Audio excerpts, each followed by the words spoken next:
गुजरात विधानसभा चुनावों में रविंद्र जडेजा की पत्नी रिवाबा जडेजा को बीजेपी के टिकट पर जामनगर उत्तर सीट से मैदान में उतारा गया था। दिलचस्प बात ये रही कि रिवाबा जडेजा ने एक बड़े अंतर से ये सीट अपने नाम की और अपने प्रतिद्वंदियों को हरा दिया। जैसे ही रिवाबा जीती वैसे ही हर तरफ जश्न का माहौल देखा गया। रविंद्र जडेजा और रिवाबा ने बाकायदा एक रोड शो किया और जामनगर की जनता का धन्यवाद दिया। जीतने के तुरंत बाद रिवाबा जडेजा ने मीडिया को बयान दिया जिसमें उन्होंने प्रधानमंत्री मोदी की जमकर तारीफ की।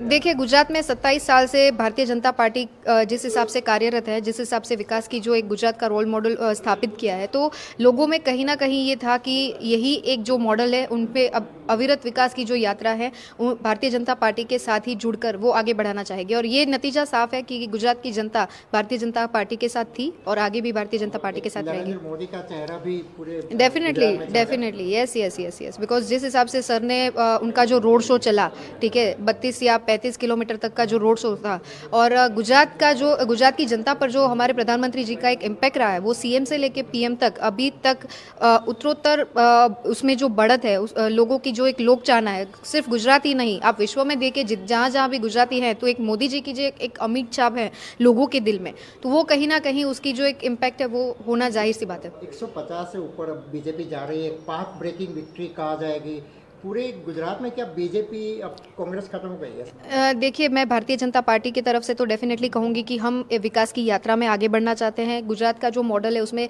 जहां जहां अभी जो विकास चल रहे हैं उसमें हम बेहतर मॉडल के तौर पे आगे बढ़े, और वही एक मंत्र रहेगा। मेरे साथ जितने भी प्रत्याशी के रूप में हैं, जीत के धारासभ्य बनते हैं, तो उनका एक वही चयन रहेगा कि भारतीय जनता पार्टी की विचारधाराओं के साथ जुड़कर जो डेवलपमेंट के काम हो वो आगे बढ़ाए। पूरा रिवाबा के जीतने के यूं तो कई कारण थे। पहला ये कि जामनगर उत्तर सीट बीजेपी की पारंपरिक सीट कही जाती है।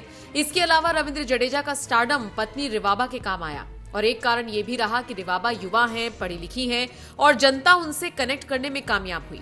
रिवाबा अपनी सीट के साथ साथ बीजेपी की साख बचाने में तो कामयाब हो गई, लेकिन उसके बाद से एक ही सवाल हर किसी के दिल में था कि बीजेपी आलाकमान उन्हें गुजरात कैबिनेट में जगह देगी या नहीं। हालांकि इस सवाल का जवाब भी उस वक्त मिल गया जब गुजरात कैबिनेट का विस्तार हुआ और रिवाबा समेत कई नए चेहरों को मंत्रिमंडल में जगह नहीं मिली। अब ऐसे में कई लोग ये जानना चाह रहे हैं कि आखिर वो कौन से कारण है जिस वजह से रिवाबा को मंत्री नहीं बनाया गया। अगर आप गौर करेंगे तो पाएंगे कि इसके पीछे कोई एक कारण नहीं बल्कि कई वजह हैं। रिवाबा जडेजा भले ही युवा हैं, पढ़ी लिखी हैं, लेकिन उन्हें राजनीति का अनुभव कम है। रिवाबा को अगर कैबिनेट में शामिल किया जाता तो बाकी युवा विधायकों में रोष उत्पन्न हो सकता था। अपने समुदाय को एक साथ लेकर चलने वाले युवा नेता अल्पेश ठाकुर, हार्दिक पटेल के लिए भी जगह बनानी पड़ती। युवा महिलाओं की भागीदारी की बात अगर बीजेपी आलाकमान करता तो फिर पायल कुकरानी को भी जगह देनी पड़ती। ऐसे में गुजरात दंगों का मुद्दा एक बार फिर से उठता। जाहिर है ऐसे में रिवाबा को मंत्रिमंडल से बाहर रखने में ही बीजेपी को फायदा नजर आया। बहरहाल आप इस खबर पर क्या राय रखते हैं? क्या आपके हिसाब से रिवाबा को मंत्री बनाया जाना चाहिए था? कमेंट करके अपनी राय हमें जरूर दें।